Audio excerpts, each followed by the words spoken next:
बिस्मिल्लाहिर्रहमानिर्रहीम। मैं हूँ राजा ताहिर, आप देख रहे हैं ईबीज़ के। नशा एक लानत है और जो इदारा या तंजीम भी इस नासूर को पाकिस्तान से ख़त्म करने की कोशिश कर रहा है, वो चाहे छोटे पैमाने पर हो या बड़े पैमाने पर, वो मुल्क व कौम की खिदमत कर रहा है। पाकिस्तान में बहुत से ड्रग ट्रीटमेंट सेंटर हैं, जिनमें रावलपिंडी सदर के पास वापसी के नाम से कायम एक इदारा है। आए अब अंदर चल के पूछते हैं कि ये इदारा कितने अरसे से नशे के मरीज़ों का इलाज कर रहा है और इसका तरीका इलाज क्या है। जी अस्सलाम वालेकुम। वालेकुम अस्सलाम। अच्छा आसिफ साहब, मुझे ये बताएं कि आप ये कितने अरसे से वापसी ड्रग ट्रीटमेंट क्लिनिक को रन कर रहे हैं और आपका पास्ट एक्सपीरियंस क्या है। वापसी ट्रीटमेंट सेंटर हमारा 2010 से रावलपिंडी सदर के एरिया में एज अ रिहेबिलिटेशन ऑपरेट हो रहा है और यहाँ पर हम ड्रग्स और साइकेट्री पेशेंट्स को सर्विसेज दे रहे हैं। और अल्हम्दुलिल्लाह इससे पहले हम लोग एंटी नारकोटिक्स फोर्स के साथ एज अ म्यूचुअल अंडरस्टैंडिंग पे काम कर रहे थे। अच्छा आसिफ साहब, ये बता दें कि आपके पास जब पेशेंट आ जाता है तो उसको किस तरह ट्रीट करते हैं। वंस पेशेंट की फैमिली हमारे पास जब आती है तो हमसे वो पहले इंफॉर्मेशन कलेक्ट करते हैं कि आया कि आपके ट्रीटमेंट प्रोटोकॉल्स क्या हैं, आप ट्रीटमेंट कैसे करते हैं। एक नशे के मरीज़ के हवाले से जब फैमिली हमारे पास आती है तो हम उन्हें थोड़ी सी गाइडलाइन ये करते हैं कि यहाँ पर जब आप पेशेंट लेके आएंगे, वंस हम उसकी पूरी स्क्रीनिंग करेंगे, उसकी पूरी चेकिंग करेंगे कि आया कि वो घर से या बाहर से कोई ड्रग्स लेके तो नहीं आया। जब कम्प्लीटली उसकी स्क्रीनिंग हो जाएगी तो उसके बाद हमारा प्रोसीजर है, हम उसके ब्लड टेस्ट वगैरह, यूरिन TLC वगैरह लेंगे ताकि हम चेक कर सकें कि आया कि ये कौन सी ड्रग यूज़ कर रहा है। सम टाइम ऐसा होता है कि कुछ पेशेंट्स मल्टीपल ड्रग्स यूज़ कर रहे होते हैं, तो फिर हम अकॉर्डिंगली उसके तरीका इलाज को इख्तियार करते हैं। अच्छा, ज़्यादा कौन से पेशेंट आते हैं, कौन सा नशा करने के आदी आपके पास आते हैं। जो मैंने अपने एक्सपीरियंस में देखा है, आजकल जो ज़्यादा मार्केट के अंदर नशा है जिसको लोग यूज़ कर रहे हैं, वो आइस का नशा है। उसे हम स्पीड भी कहते हैं। आजकल ज़्यादातर मार्केट के अंदर जो ड्रग्स यूज़र हैं वो आइस को यूज़ कर रहे हैं। कैनबिस बहुत ज़्यादा यूज़ हो रहा है। एक वक्त था कैनबिस पूरे KPK में लोग बहुत तादाद से यूज़ कर रहे थे, बट आजकल जो भी कैनबिस यूज़र हैं, जिसे आप चर्स बोलते हैं, वो जितने भी यूज़र हैं वो साइकेट्री की तरफ जा रहे हैं, यानी कि कैनबिस के साइड इफ़ेक्ट्स हो रहे हैं उन लोगों को, और वो थोड़े बहुत उनकी मेमोरी लॉस हो रही है, गुस्सा ज़्यादा कर रहे हैं और उनकी जो भूख है वो काफ़ी ख़त्म हो रही है। तो आजकल हमारे पास जो यंग जनरेशन में है वो आइस यूज़र और कैनबिस यूज़र काफ़ी तादाद में हमारे पास आते हैं ट्रीटमेंट के लिए। नशे के आदी अमीर तबके में ज़्यादा हैं या गरीब में, और फिर ये क्या मेल ज़्यादा करते हैं या फीमेल।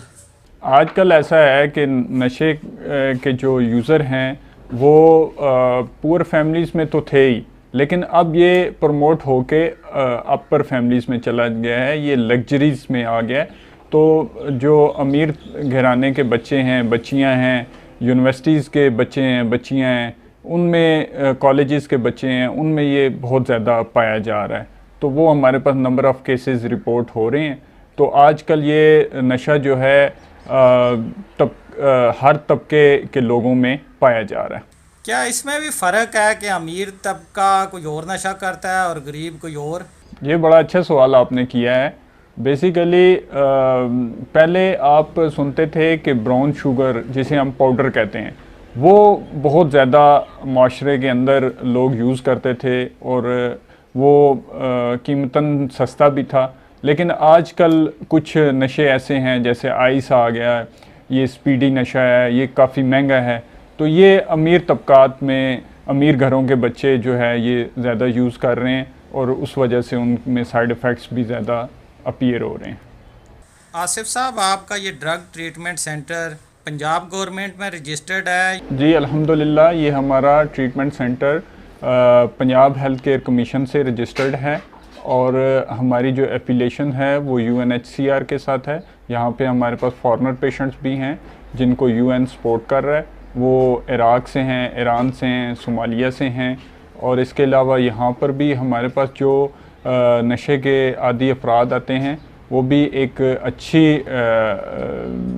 फैमिली से बिलोंग करते हैं, पढ़े लिखे बच्चे हैं, तो उनके ऊपर हमारा ज़्यादा फोकस होता है।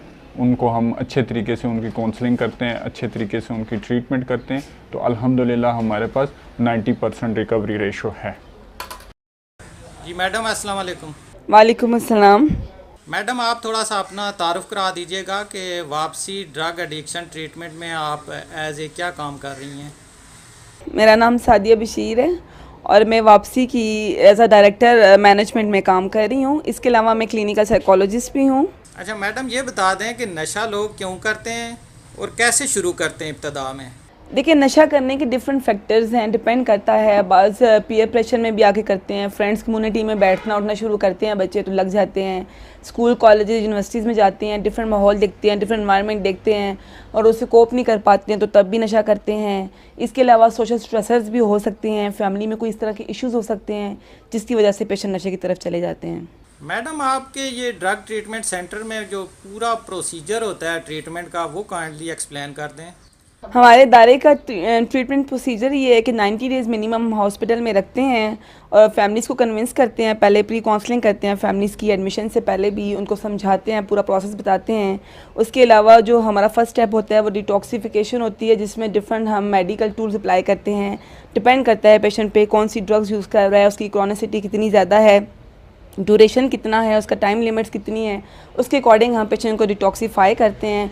उसके बाद हमारा एक प्रोसेस होता है रिहैबिलिटेशन का, जिसमें हमारा यही मैक्सिमम जो क्राइटेरिया होता है वो साइकोथेरेपी होती है, जिसमें हम डिफरेंट इंडिविजुअल सेशंस करते हैं, फैमिली काउंसलिंग करते हैं, ग्रुप काउंसलिंग करते हैं, ग्रुप सेशंस करते हैं, ग्रुप थेरेपीज़ होती हैं, लाइक लेक्चर्स होते हैं, डिफरेंट एक्टिविटीज़ होती हैं। उसके अकॉर्डिंग डिटेल में हम पेशेंट की पर्सनालिटी असेसमेंट करते हैं। इसके साथ with the passage of time हम फैमिली को भी साथ लेकर चलते हैं। फैमिली सेशंस के ज़रिए हम फैमिलीज़ को कन्विंस करते हैं कि अपने पेशेंट को ट्रीटमेंट को आप किस तरह से मैनेज कर सकते हैं। और आफ्टर प्लान्स में जो हम सोशल सपोर्ट प्रोग्राम देते हैं, after 3 months, after 90 days, depend on the patient treatment कि आपका पेशेंट कितना क्रॉनिक है और उसको किस तरह की हम ट्रीटमेंट दे सकते हैं उस पर। तो उसमें सोशल सपोर्ट प्रोग्राम में हम मैक्सिमम 6 मंथ्स तक हम पेशेंट को फॉलो अप में कवर रखते हैं कि पेशेंट हमारे साथ हॉस्पिटल में इंगेज रहे, आता जाता रहे और उसकी डिफरेंट पर्सनालिटी असेसमेंट करके और फैमिली को भी और पेशेंट्स को भी हम मैनेज करते रहें। अच्छा मैडम, आप हमें ट्रीटमेंट सेंटर का पूरा एक विज़िट करवा दें कि पेशेंट को आपके यहाँ क्या क्या फैसिलिटीज़ हैं। ये हमारा डिटॉक्स रूम है। इसमें हमारा फर्स्ट स्टेज पे जो पेशेंट्स हमारे एडमिट होते हैं, जो इंतहाई हम कह लें कि केयर सेंटर में रखते हैं उस तरह से, जिसमें फैमिलीज़, जिस तरह हमारे पैरामेडिक स्टाफ होते हैं, हमारे डॉक्टर्स होते हैं, हमारे थेरापिस्ट होते हैं, जो हमारे अटेंडेंट होते हैं अंदर, वो डे एंड नाइट पेशेंट के साथ एंगेज होते हैं। उसमें हम फर्स्ट स्टेज पे पेशेंट को यहाँ वार्ड में रखते हैं। उसके बाद पेशेंट को हम नेक्स्ट भी रूम में शिफ्ट करना शुरू कर देते हैं। पी वार्ड है, ये हमारा VIP रूम्स हैं, 3 to 4 हमारे सारे बेड्स लगे हुए हैं यहाँ। इस तरह से पेशेंट्स को हम मैनेज करते हैं और फिर जब according to behaviours, according to patients personality assessment हम जब देखते हैं तो हम पेशेंट्स के रूम और बेड्स की रीअरेंजमेंट भी करते रहते हैं, ताकि पेशेंट्स एक तरह की एसोसिएशन डेवलप ना करे किसी भी चीज़ के साथ। क्योंकि ड्रग एडिक्ट का मोस्टली जो मसला या इशू होता है वो ये होता है कि वो फीलिंग्स डेवलप कर लेते हैं और इस चीज़ को हम मैनेज करने की कोशिश करते हैं। ये हमारी मस्जिद है, यहाँ हमारे पेशेंट नमाज़ पढ़ते हैं, हमारे कारी साहब आते हैं, वो दर्स देते हैं।